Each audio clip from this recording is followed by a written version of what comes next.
믿을 수 없는 일이 벌어졌습니다. 현재 러시아에서는 러시아와 우크라이나 전쟁으로 인해 가족을 잃은 사람들과 남편을 잃은 과부들이 한국으로 오기 위해 비행기표를 사기 위해 전쟁이 끝나기만을 간곡히 기다리고 있다고 합니다. 왜 하필 수많은 나라 중 한국으로 가려고 하는 걸까요? 궁금하시죠? 도대체 어떤 이유에서 이런 일이 일어나고 있는지 지금부터 사연을 파헤쳐 드리겠습니다. 사연 시작 전 여러분의 소중한 구독과 좋아요 버튼 한 번씩 눌러주시면 감사드리겠습니다. 안녕하세요. 제 이름은 알렉산더 노보프이고 문학평론가로 일하고 있어요. 몇 년 동안 저는 러시아와 우크라이나 사이의 끔찍한 전쟁에 대해 글을 써왔어요. 다른 사람들이 우표를 수집하듯이 저는 슬픈 이야기들을 모아왔어요. 제 사무실 벽은 신문 기사들로 가득해요. 집과 사랑하는 사람들을 잃은 사람들의 사진이 매일 저를 바라보고 있어요. 때로는 이 얼굴들이 밤의 꿈속까지 저를 따라오는 것 같아요. 오늘도 평소와 같은 날로 시작했어요. 전쟁 피해자들에 관한 기사를 정리하고 있을 때 이상한 점을 발견했어요. 많은 이야기들이 같은 것을 언급하고 있었어요. 러시아를 떠나 한국으로 가는 여성들이요. 이것이 제 관심을 끌었던 이유는 항상 한국을 텔레비전 광고 같은 가짜 장소, 실제 사람들이 사는 진짜 국가가 아닌 것으로 생각해왔기 때문이에요. 차가운 커피를 한 모금 마시고 이 이야기들을 자세히 살펴봤어요. 모두 같은 이야기를 하고 있었어요. 여성들이 서울행 편도 티켓을 사기 위해 가진 모든 것을 팔고 있었어요. 그들은 제가 실제할 수 있다고 믿지 않는 장소를 위해 우리의 부서진 도시들을 뒤로하고 떠나고 있었어요. 알렉산더, 제 문간에서 목소리가 들렸어요. 제 편집자 이리나였어요. 그녀의 회색 머리는 단단히 뒤로 묶여있고 눈은 피곤해 보였지만 날카로웠어요. 저는 재떨이 가장자리에 담배를 툭툭 털었어요. 한국에 관한 이 이야기들 보셨어요? 제가 그녀에게 물었어요. 그녀는 고개를 끄덕이며 제 사무실로 들어왔어요. 그것에 대해 이야기하려던 참이었어요. 이 소문들이 퍼지고 있어요. 매주 더 많은 여성들이 떠나고 있어요. 말도 안 돼요. 저는 서류로 돌아서며 말했어요. 사람들은 충분히 절박할 때 동화를 믿게 되죠. 아마도요. 그녀가 천천히 말했어요. 하지만 진실을 알아낼 사람이 필요해요. 예쁜 빛과 빈 약속에 속지 않을 사람이요. 저는 그녀를 올려다봤어요. 실제 고통에 대해 쓸 수 있을 때 동화를 쫓으라고요? 그녀는 대답하지 않았어요. 대신 그녀는 제 책상 위에 무언가를 올려놓았어요. 한국 서울행 비행기 티켓이었어요. 그 종이가 제 책상의 어두운 나무 위에서 빛나는 것 같았어요. 카테리나 이바노바가 그들 중 한 명이에요. 이리나가 부드럽게 말했어요. 그 이름은 저에게 큰 충격을 줬어요. 카테리나는 작년에 제가 인터뷰했던 학교 선생님이었어요. 그녀의 남편과 어린 아들은 폭탄이 그들의 동네에 떨어졌을 때 죽었어요. 저는 그녀의 공허한 눈을 기억해요. 그 눈은 제 눈이 느끼는 것과 똑같아 보였어요. 왜 이 여성들이 떠나는지 알아내세요. 이리나가 계속했어요. 한국이 진짜인지 아니면 그저 아름다운 거짓인지 알아내세요. 당신은 이 일에 완벽해요. 알렉산더. 당신은 동화를 믿지 않으니까요. 저는 오랫동안 그 티켓을 응시했어요. 대한민국 서울. 제가 평생 동안 그저 꿈일 뿐이라고 무시했던 장소. 제가 확신하건대 이 여성들이 믿는 그런 곳일 수 없는 장소. 언제 떠나야 하죠? 마침내 제가 물었어요. 내일이요.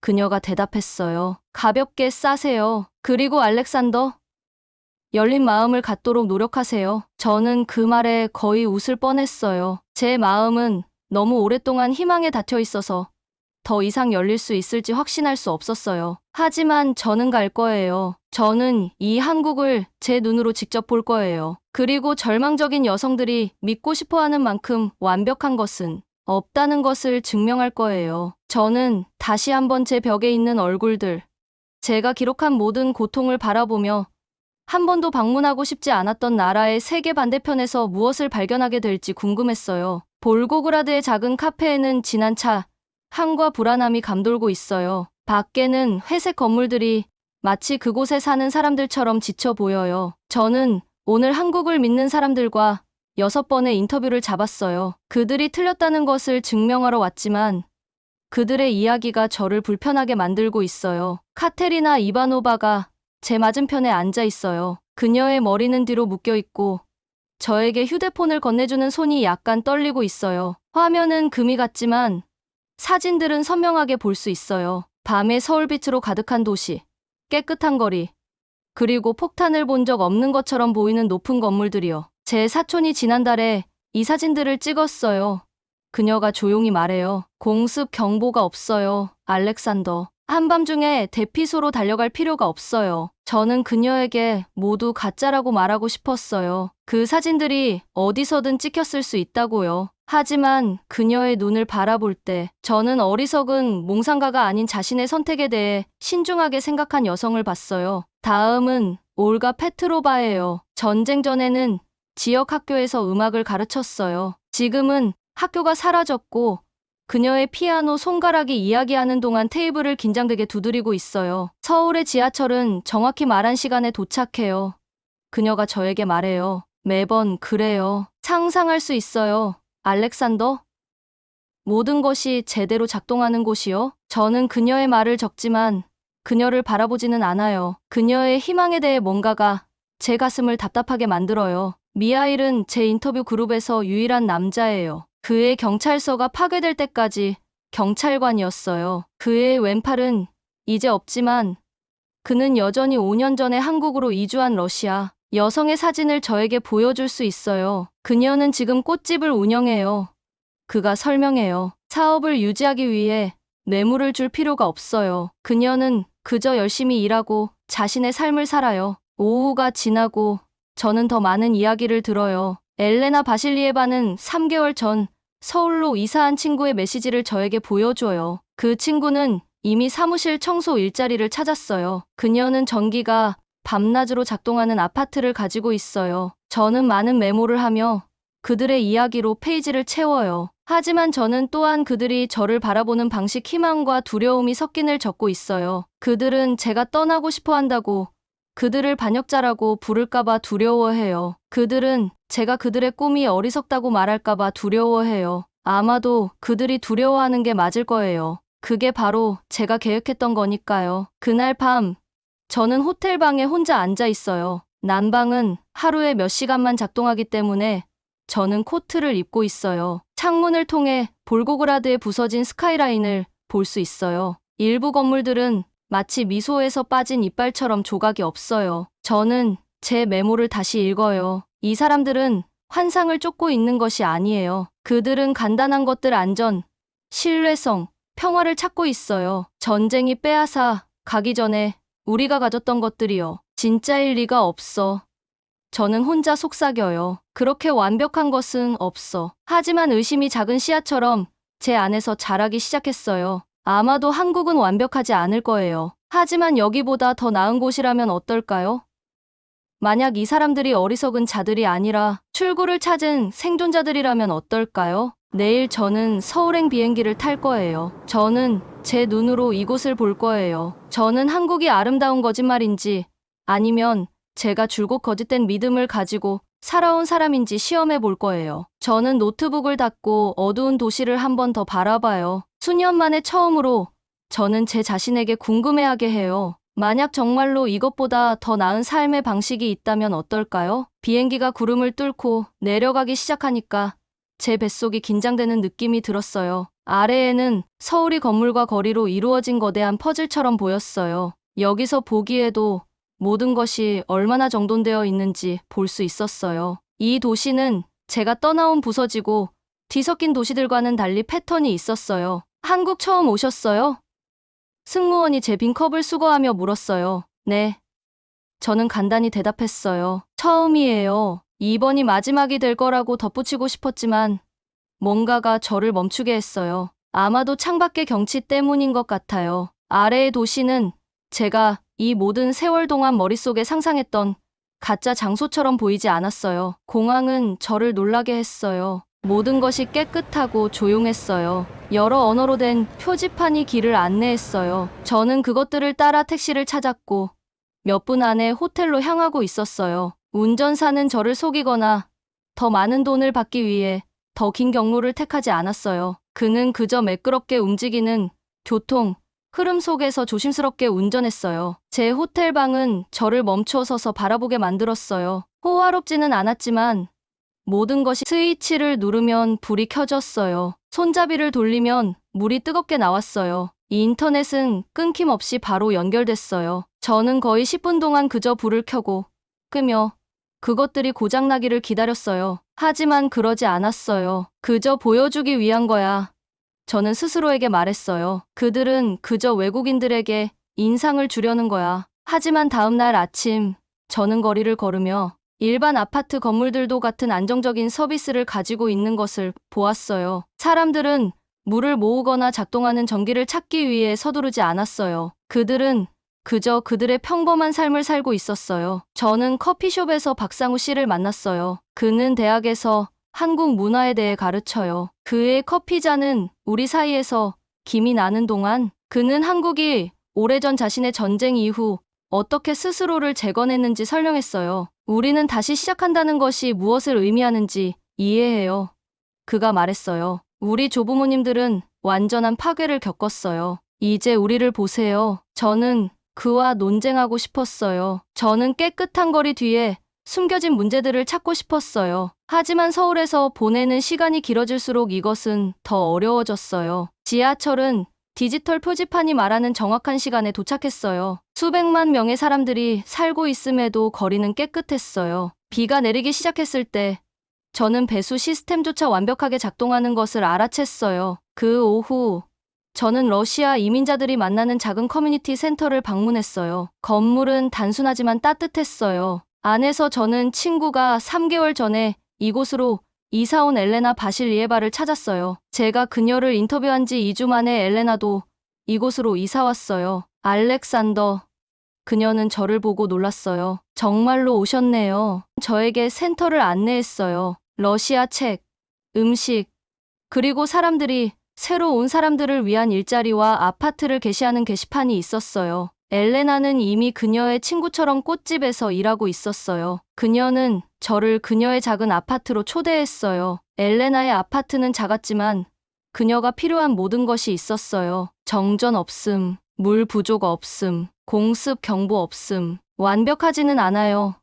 그녀는 인정했어요. 언어가 매우 어려워요. 제 억양을 들으면 일부 사람들은 저를 다르게 봐요. 가끔 집이 그리워요. 그녀는 잠시 멈추었어요. 하지만 알렉산더, 저는 이제 밤새 잠을 자요. 폭발음에 깨지 않아요. 경보가 저보고 대피소로 뛰어내려가라고 하지 않아요. 그날 밤, 저는 호텔 창가에 서 있었어요. 도시의 불빛은 땅에 떨어진 별들처럼 아래로 펼쳐졌어요. 자동차들은 질서정연한 줄로 움직였어요. 사람들은 잘 밝혀진 거리에서 안전하게 걸었어요. 모든 것이 잘 연습된 춤처럼 함께 작동했어요. 그리고 제 안에 무언가가 무너졌어요. 제 손은 차가운 유리에 대고 있는데도 떨렸어요. 진실은 제 눈앞에 있었어요.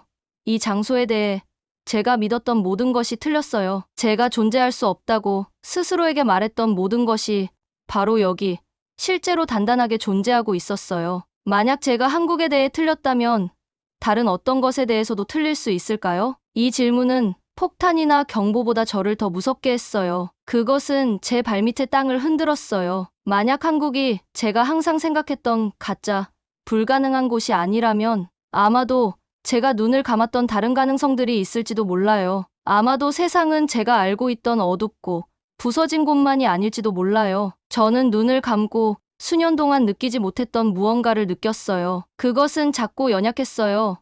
마치 작은 숨결에도 꺼질 수 있는 작은 불꽃처럼요. 그것은 희망이었어요. 그리고 그것은 저를 두렵게 했어요. 왜냐하면 희망은 다른 어떤 것보다 더 여러분의 마음을 아프게 할 수 있기 때문이에요. 저는 오랫동안 희망으로부터 저 자신을 보호해왔어요. 저는 갑옷처럼 의심과 불신으로 저 자신을 감싸왔어요. 이제 서울의 이 조용한 호텔 방에서 그 갑옷은 금이 가고 있었어요. 실제 한국 완벽하지는 않지만 작동하고 평화롭고 앞으로 나아가고 있는 저로 하여금 제 자신의 작고 어두운 세계관을 넘어서 보도록 강요하고 있었어요. 내일 저는 이 도시를 더 많이 탐험할 거예요. 저는 더 많은 사람들과 이야기할 거예요. 그리고 저는 제 여정의 가장 어려운 도전에 직면할 거예요. 제가 처음부터 틀렸을지도 모른다는 것을 인정하는 것. 아침이 호텔 커튼 사이로 부드러운 햇살과 함께 찾아왔어요. 저는 몇 년 만에 정말 잘 잤어요. 사이렌 소리에 깨지 않았어요. 폭발음이 건물을 흔들지 않았어요. 그저 평화롭고 끊김없는 수면이었어요. 오늘 저는 새로운 눈으로 서울의 거리를 걸었어요. 더 이상 문제를 찾고 있지 않아요. 그저 실제로 여기에 있는 것을 보고 있어요. 제 노트북은 정직한 관찰로 가득 차요. 저는 깨끗한 인도와 작동하는 가로등에 대해 쓰지만 또한 늦게 귀가하는 직장인들의 지친 얼굴에 대해서도 써요. 저는 사람들이 버스를 기다리며 정중하게 줄을 서는 방식을 알아차렸지만 또한 공원에 앉아있는 일부 노인들이 얼마나 외로워 보이는지도 알아차렸어요. 한국은 완벽하지 않아요. 어떤 곳도 그렇지 않죠. 하지만 전쟁이 시작되기 전 제 고향이 작동했던 방식으로 이곳은 잘 작동하고 있어요. 저는 점심을 위해 러시아 식당을 방문했어요. 주인은 5년 전에 이곳으로 이주했어요. 그녀는 고향의 맛이 나는 보르시를 대접하며 저에게 그녀의 이야기를 들려주었어요. 첫 해는 정말 힘들었어요. 그녀가 제 물잔을 다시 채우며 말했어요. 어떤 표지판도 읽을 수 없었어요. 항상 길을 잃은 것 같았어요. 하지만 지금은 제 식당이 있고 제 딸은 좋은 학교에 다녀요. 그 아이는 공습 사이렌이 어떤 소리인지 모르죠. 오후에 저는 현재 번역 사무실에서 일하고 있는 카테리나를 만났어요. 그녀는 서울에 온 지 3개월이 되었어요. 그녀의 책상에는 전쟁에서 사망한 가족의 사진이 있지만 또한 그녀가 사귄 한국인 친구들의 새로운 사진도 있어요. 그녀는 동시에 슬프면서도 희망적으로 보여요. 고향 사람들에게 뭐라고 말할 거예요? 우리가 차를 마시는 동안 카테리나가 물었어요. 우리가 여기 온 것이 어리석었다고 말할 거예요? 우리가 동화를 쫓고 있다고요? 그녀의 질문이 저를 깊이 생각하게 했어요. 일주일 전, 저는 정확히 그렇게 말했을 거예요. 저는 어리석은 꿈과 현실에서 도망치는 것에 대한 기사를 썼을 거예요. 하지만 지금은 저는 제가 본 것을 말할 거예요. 저는 정직하게 대답했어요. 좋은 부분과 어려운 부분 모두요. 전체 진실을요. 카테리나는 테이블 너머로 손을 뻗어 빠르게 제 손을 꼭 잡았어요. 그녀의 눈은 눈물로 젖어 있었어요. 그게 우리가 원하는 전부예요.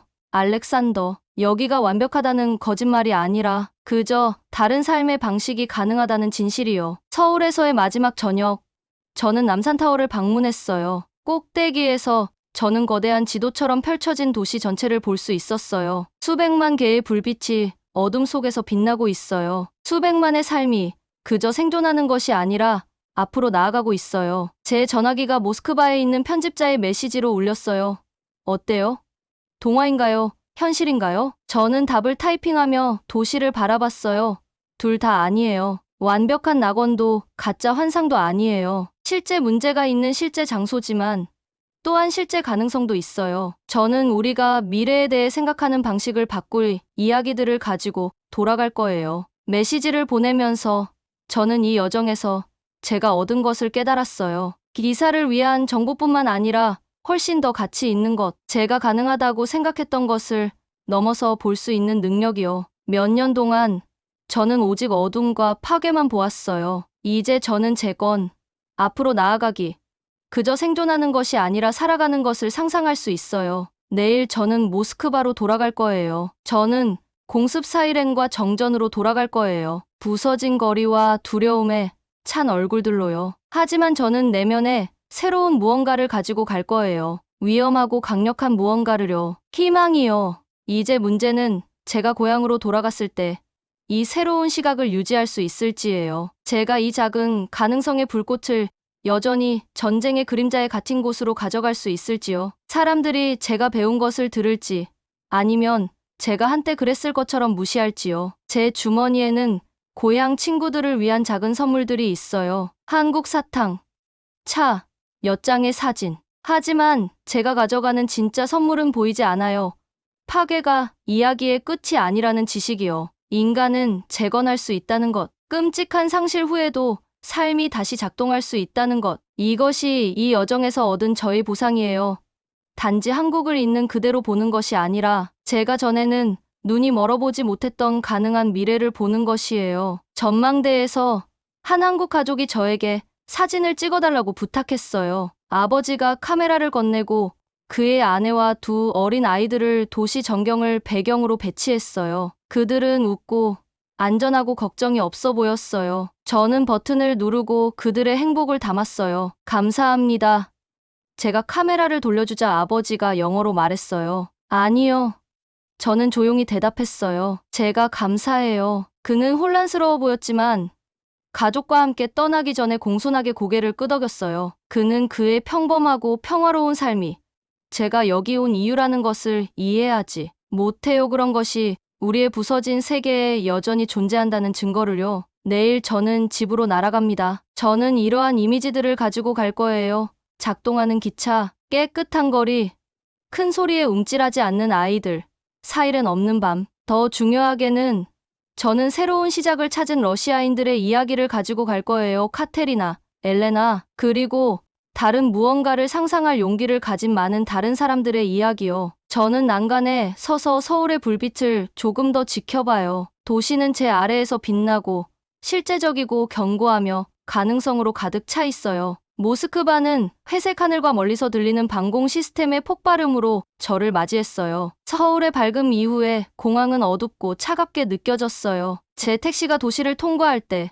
저는 전에 본 적 없는 것들을 발견했어요. 아니면 제가 보았지만 무시하기로 선택했던 것들일 수도 있어요. 사람들이 항상 하늘을 올려다보며 걷는 긴장된 모습, 건물이 한때 서 있던 빈 공간들, 희망하는 법을 잊어버린 지친 얼굴들. 제 아파트는 기억했던 것보다 더 작게 느껴졌어요. 먼지가 모든 곳을 덮고 있었어요. 저는 가방을 열고 조심스럽게 서울 사진들을 제 책상에 놓았어요. 그것들은 제 칙칙한 가구들 사이에서 거의 마법 같아 보였어요. 밝은 거리들, 질서 정연한 교통, 두려움 없는 얼굴들. 사흘 동안 저는 거의 잠을 자지 못했어요. 저는 쓰고 또 썼어요. 무너진 댐에서 흘러나오는 물처럼 말들이 제 안에서 쏟아져 나왔어요. 저는 한국에서 본 모든 것을 썼어요. 깨끗한 거리와 작동하는 전기뿐만 아니라 작은 인간적인 순간들도요. 새 삶을 만들어가는 러시아 여성들, 두려움 없이 살아가는 한국 가족들,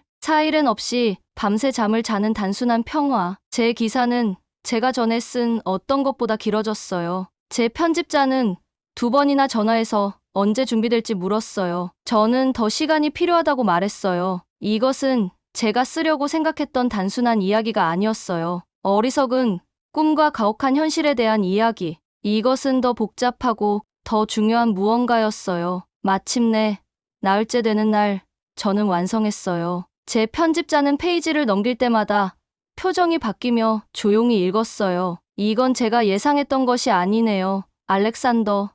그녀는 다 읽고 나서 말했어요. 이것은 진실이에요.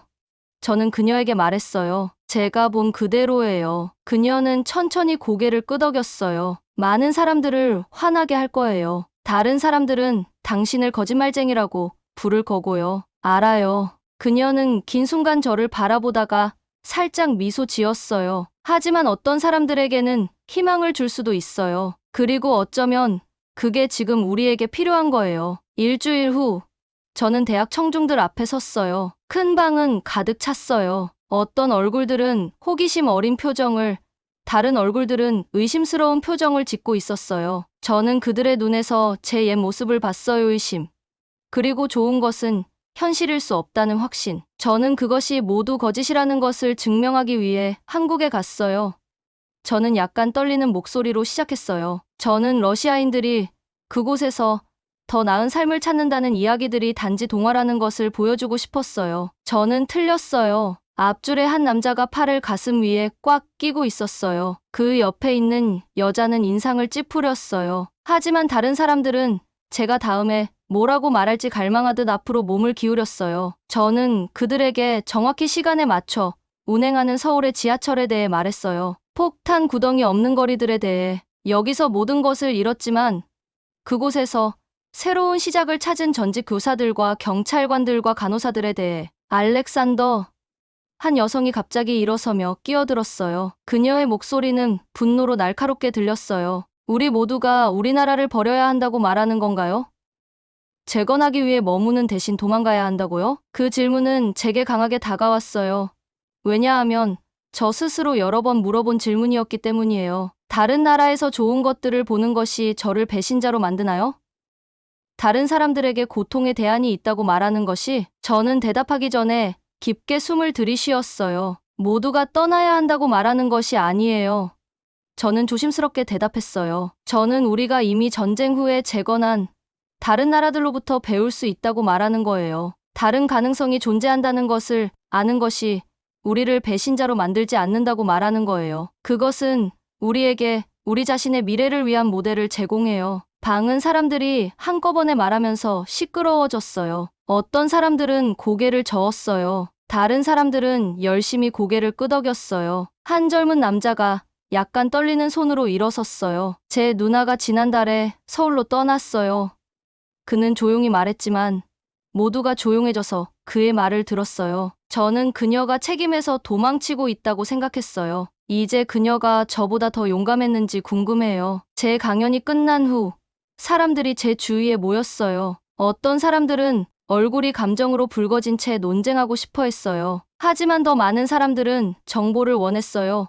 비자 신청 방법, 어떤 일자리가 있는지, 한국어를 배우는 방법. 그들 모두가 떠날 계획을 세우는 것은 아니었어요. 그들은 단지 끝없는 전쟁과 파괴 이외의 선택지가 있다는 것을 알고 싶었어요. 그날 밤, 제 아파트로 돌아와서 저는 제 편집자로부터 이메일을 받았어요. 제 기사는 그녀가 수년간 출판한 어떤 것보다 더 많은 반응을 불러일으켰어요. 사람들은 그것을 공유하고, 그것에 대해 논쟁하고, 어떤 사람들은 칭찬하고 다른 사람들은 비난하고 있었어요. 당신은 무언가를 시작했어요.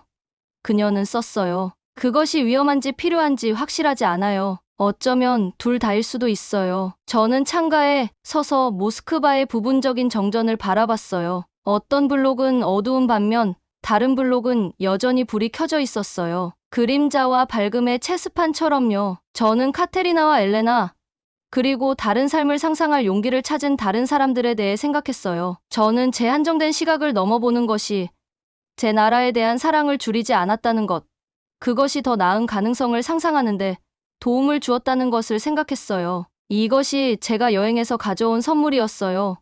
맹목적인 희망이 아니라 현실과 가능성 모두를 볼 수 있는 눈, 탈출 계획이 아니라 재건이 진정으로 의미하는 것에 대한 비전. 저는 책상에 앉아 새로운 기사를 쓰기 시작했어요. 이것은 특별히 한국에 관한 것이 아니었어요. 인간이 전쟁과 파괴로부터 어떻게 회복하는지에 관한 것이었어요. 이미 이런 어려운 일을 해낸 곳들로부터 우리가 배울 수 있는 교훈에 관한 것이었어요. 저는 제목을 붙였어요. 파괴를 넘어서 앞으로 나아갈 방법 찾기. 이번에는 저는 좋은 것이 가능하다고 믿지 않는 냉소적인 비평가로서 쓰고 있지 않았어요. 저는 자신의 눈으로 다른 삶의 방식을 보고 그가 본 것에 의해 영원히 변화된 사람으로서 쓰고 있었어요. 제가 서울에서 가져온 작은 희망의 불꽃은 여전히 제 안에서 타오르고 있어요. 저는 주변의 밤이 아무리 어두워져도 그것을 보호하고 나눌 거예요. 재밌게 보셨나요? 여러분의 좋아요와 구독은 더 좋은 K 콘텐츠를 만드는 힘이 됩니다. 댓글로도 여러분의 생각을 꼭 들려주세요. 좋아요와 구독 부탁드립니다. 그럼 다음 영상에서 또 뵐게요.